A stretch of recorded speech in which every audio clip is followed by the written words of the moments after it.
Hi everyone, welcome back. Today I just wanted to do a quick overview of different types of fabrics.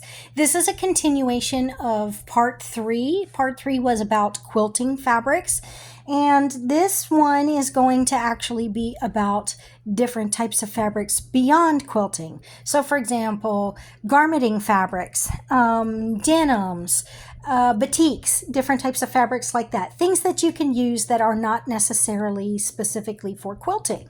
So I want to show you a couple of the fabrics that I have brought here.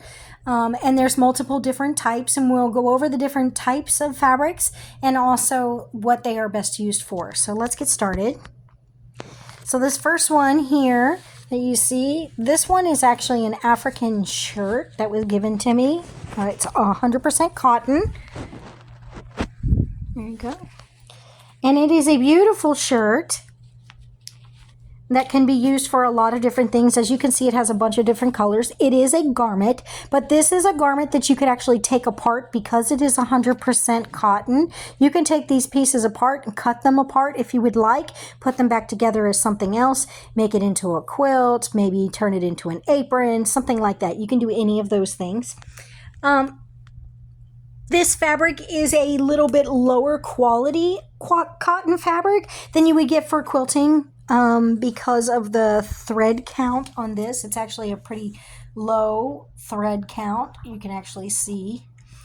And so this one is less likely to be used for things like quilting, but this just shows that you can make garments out of cotton and they do look good. So this one is denim. It's just a straight up piece of denim, and this is not denim ripped from old jeans or anything like that. This actually came on a roll. You can see there's a selvage edge. This is a great fabric that you can use for quilting. People do make denim quilts, but you also can use this for making jean skirts and pants and denim tote bags and pretty much anything else you want to use jeans for. So this is a really great piece of fabric for that.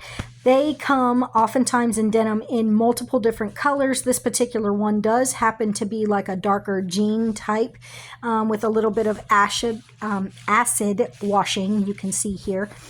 But you know, it really just depends on which one you're getting. You can get anything from black, you can get blue, all the different colors. This one here is a fully polyester. This one was actually a curtain panel that someone gave to me, and this curtain panel can actually be turned into a lot of other things. Like I plan on using this to make placemats because it matches really nicely with the dark colored wood of my dining room table. So I was planning on making some really nice placemats out of this, and this is polyester. Not something I would normally wear on my body, so I'm just going to use it for a housewear, but it is something that you can wear, as most people will tell you most clothes these days are polyester or some form thereof. This one is corduroy, and anybody who grew up in the 70s already knows that this is one of the most luxe feeling fabrics, but it's crazy hot, so a lot of people don't wear it anymore. But this is great for making skirts. It's also great for making bags. It's also really good for making like pants, anything like that. You'll notice that it does also have a little bit of a thread count. It's a little bit, there you go. Let me see if I can get close enough. There you go. It's a little bit like denim in the way that it's woven. So when you look at the back of the denim and you look at this, you can see the very distinct lines of how it's woven. Same thing on the front. Those are very distinct lines about how the fabric is woven. And it's a strong fabric. So I would use this more for like tote bags, jackets, pants, garments, things like that. I'm not normally going to use this for my quilting, although it is something that can be done. This one is also corduroy. This one, as you can see when I flip it over here on the back, also you can see distinct rows of thread count here. Also really good for making like skirts, jackets, pants, tote bags, anything like that. You could put it on a scrappy quilt if you wanted to.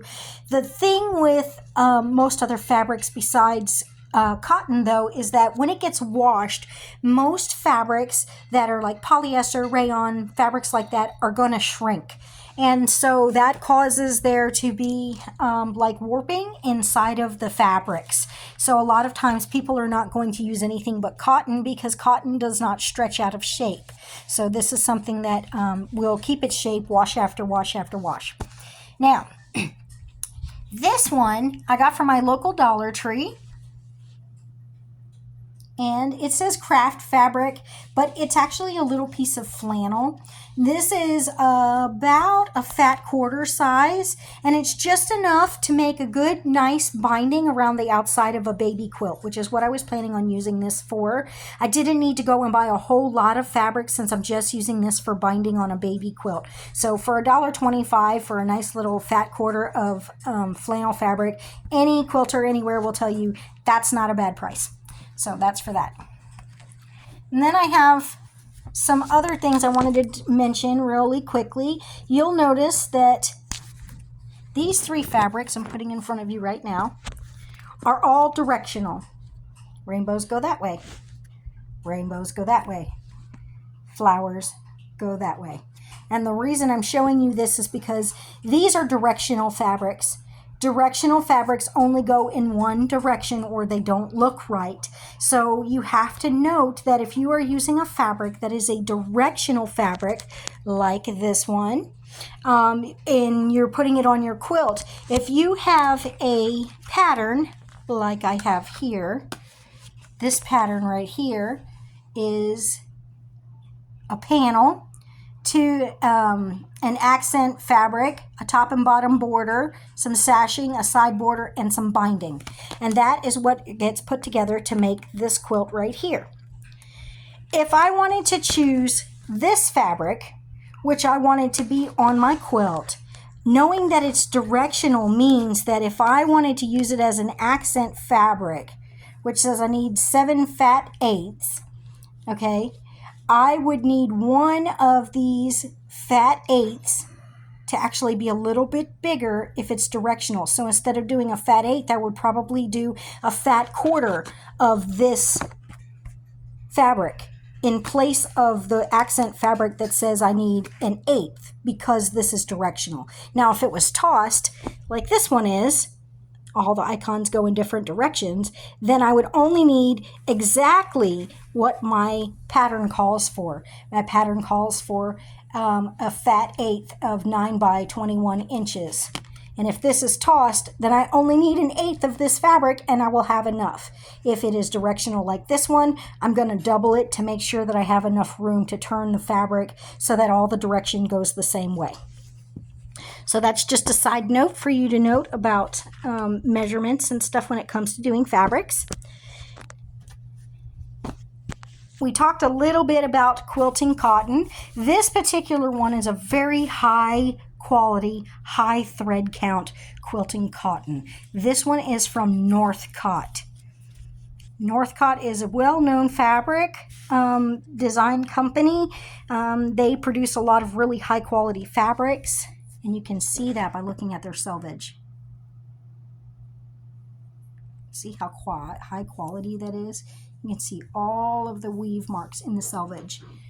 Now, when you get to other types of fabrics, you may not necessarily see that. So this fabric, which is also a really nice fabric, this is that rainbow one. I'll pull this side off here so you can see a little bit.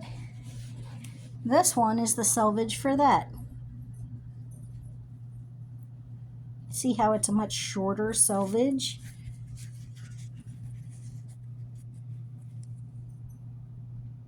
There you go. And so this one is not quite as high a quality of fabric as this one is. And your hands will tell you that by the way that it feels. This one is kind of smooth, but it's also very thin. This one is very smooth and thick. So I know that it's going to hold up very well to my quilting, and I won't have to worry about accidentally ripping the fabric because this is a high quality fabric. Now, the next thing I wanted to talk about a little bit is different forms of fabrics. So there's multiple different types of fabrics. This one is fleece. Most people use these on the back of baby quilts, or they'll use like minky for that. This one is terry. This is what most people's towels and wash rags are made out of. But you also have like terry robes and things like that. You can use these for burp cloths. You can use these for diaper pads. Anything that needs to be soft. This one is a very high quality fabric, but it's an older fabric, and you can tell by the back side on the wrong side. So this is a little bit older fabric, but it has a very high thread count. You can see by how smooth it is and how tiny the intersections are in the fabric. This one is a cotton fabric, but it's a really low quality, older type of cotton fabric. And you can tell that by looking at the back side of it where the selvage is at. You can also see there the intersections on this one. This one is brocade. Brocade is a really wonderful garment fabric. When you think about brocade, think about things like the kimonos that the Japanese women wear in their traditional wedding gowns. That's what brocade is. And it's usually made out of silk. And they hand weave all of these different color bands together. You can see on the back how it has a bunch of different bands. And weaving the threads on the top through these different bands, so this is the purple one, weaving your threads on top through those different colored bands is going to give you that color on top. That's why I see purple here, because that is being woven through this band right here. Same thing with my red. My red right here is actually in this band, so on and so forth. Green right here is in this band. And that's how they get those different colors on the top, because they are picking up the color on the back side of the brocade fabric. Now, one of the things about brocade is that it frays very badly. You can see that right here when you cut it. If you're not cutting it with pinking shears, you need to use some kind of binder, fabric binder. A lot of people use like fabric glue. You can use 505 spray. You can use washable Elmer's glue sticks, things like that. And what it does is it actually sticks the edges down and prevents them from fraying. And that's really important so that your quilt does not come apart, or your tote bag doesn't come apart, your skirt doesn't come apart, because you don't want those threads to unwind themselves out of the seam that you have put in it, or it will unravel and it'll look like this. And then your fabric will just rip apart. This one is a canvas,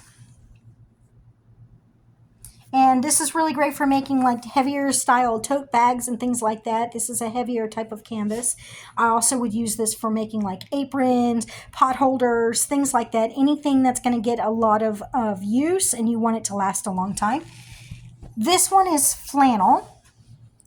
And this is oftentimes used on the back for baby quilts, also on the front, depending on what you're doing. Flannel is really soft and warm, but you don't have to double up a whole lot on it when you're making a baby quilt out of this, because the two flannel pieces, after you've sewn them together, add enough bounce in between, enough loft, that you don't have to necessarily put batting in between these when you're making a baby quilt. Now, the last one I want to show you is this Sherpa. Sherpa is just a fancy name for faux lamb's wool. This is polyester, 100% polyester. And it is spun and woven in such a way as to create what looks like lamb's wool or sheep's fur, or whatever you would like to call that. And so that's what it looks like. It's super soft. It's very warm. It's very, very lofty. This is great for using on the back of baby quilts. If you want to line a quilt with something to be extra soft, this is perfect for that. And it's extra warm. So if you're down here in Texas and you need extra warmth, I don't know why you would, but if you do, Sherpa is going to be your friend. Definitely use in the wintertime. Don't need it in the summertime or you're going to bake to death. All right, so then the next thing I wanted to talk about just a little bit is patterns. I have several of them here. Patterns are really important in that when you are a beginner, it gives you somewhere to start. It's just a starting point. They're guidelines. No one says you have to make everything exactly as you see it here. So that's one of the great things about sewing is you can take something like this as a guideline, and then you can use this pattern to create this garment. It has several different patterns that are built into it, just like this one, several patterns. This one is my ancient pattern. Has both of the dolls in it. And then this one is a modern day pattern for a tote bag. It is called On the Go by Annie from the By Annie series. The point of these is that they're going to tell you, for example, with garmenting, it's going to tell you what the sizes are, what the pieces are, how much you need, and then inside there's going to be papers that you'll unwrap. It looks like tissue paper, and you will use that to cut out those pieces on top of the fabric so you can cut out the fabric to the size specification and shapes that you need in order to create the garments. You also have over here, patterns come in many forms. As you can see, this is the original paper style, and this one is so very old. I hesitate to open it because I don't want to rip it. I've had this one for a while. And then you would also get these. These are also paper patterns. Let me see if I can open one for you.